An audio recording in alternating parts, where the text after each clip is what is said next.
New York City, if you can crack a smile, you're doing well. And that's one thing everybody would do, they'd smile. Revolutionary new toys from the future. Have a spin.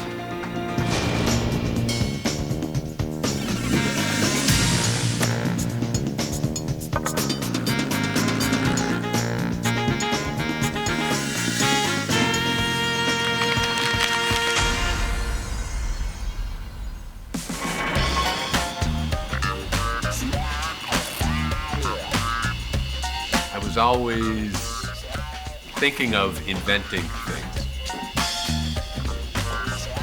I was always looking for a better way to do things.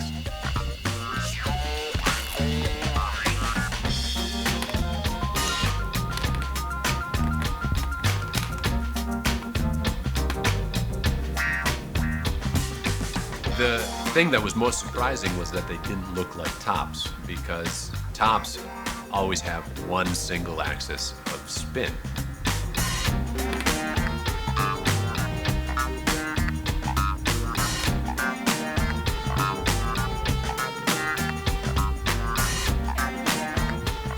Because they are totally new and tops are such a universal toy, one of 3 universal toys on the planet, balls, dolls, and tops have been found everywhere.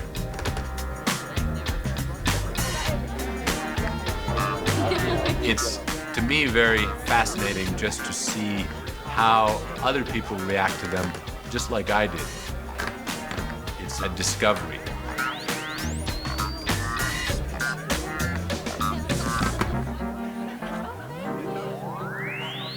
My sister always said that as a child, I would say I want to grow up and be an inventor. One of the things that I really wanted badly for Christmas one year was Parker Brothers' Inventor's Game.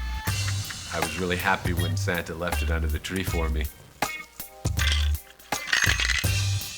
Every spring, my sisters and I would beg my father to set up the dome in the backyard. I was always fascinated by the shape.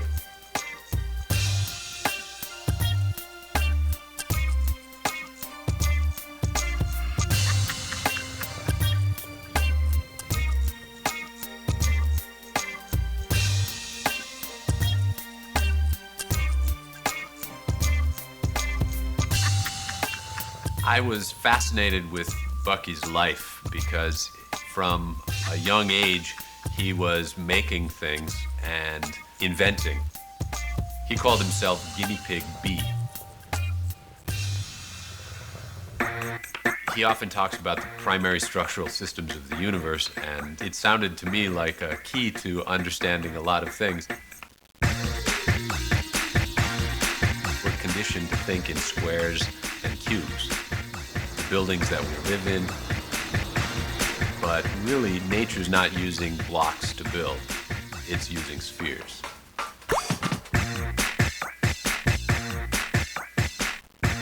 I realized immediately I wanted models myself so I could see. Stand clear of the closing doors,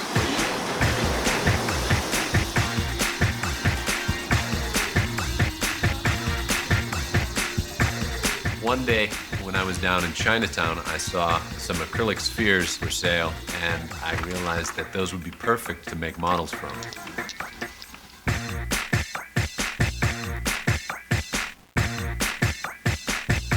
Besides the fact that they were very beautiful, I realized that there was a structural stability based on the spherical arrangement. The first thing that I did with them was I stacked them up.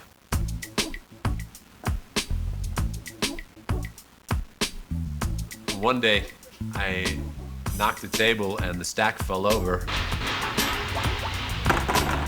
and one of the models was spinning on the ground. It was a brief spin, but I noticed it right away. I immediately took another, and soon I had all of them spinning there, and I looked at them and I said, I should patent that as a top.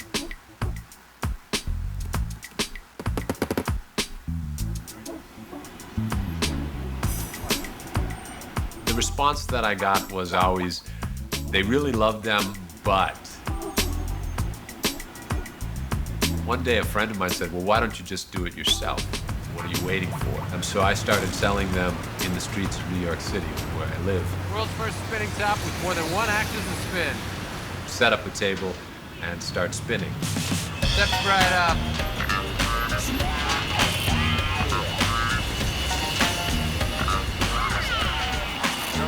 One person stopped, a group would form, and I'd have a whole group of people spinning tops. In New York City, if you can crack a smile, you're doing well, and that's one thing everybody would do, they'd smile.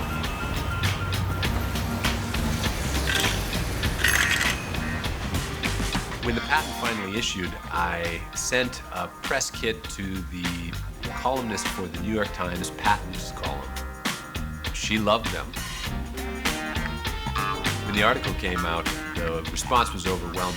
I got over 18,000 hits on my website that day, and the phone didn't stop ringing and the orders didn't stop coming in. One of the things that resulted was that I got a phone call the next week from the president of Duncan Toys. Duncan Toys is famous for yo-yos, but as WR said to me on the phone that day, we make tops too, you know. We make tops.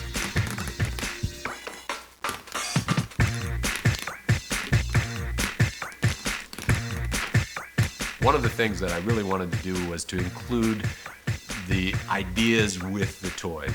The thing that came immediately to mind was trading cards. Pokemon was very big at that time, so instead of giving them a lot of worthless information about imaginary creatures, I thought giving them very good information about the primary structural systems of the universe was something more interesting.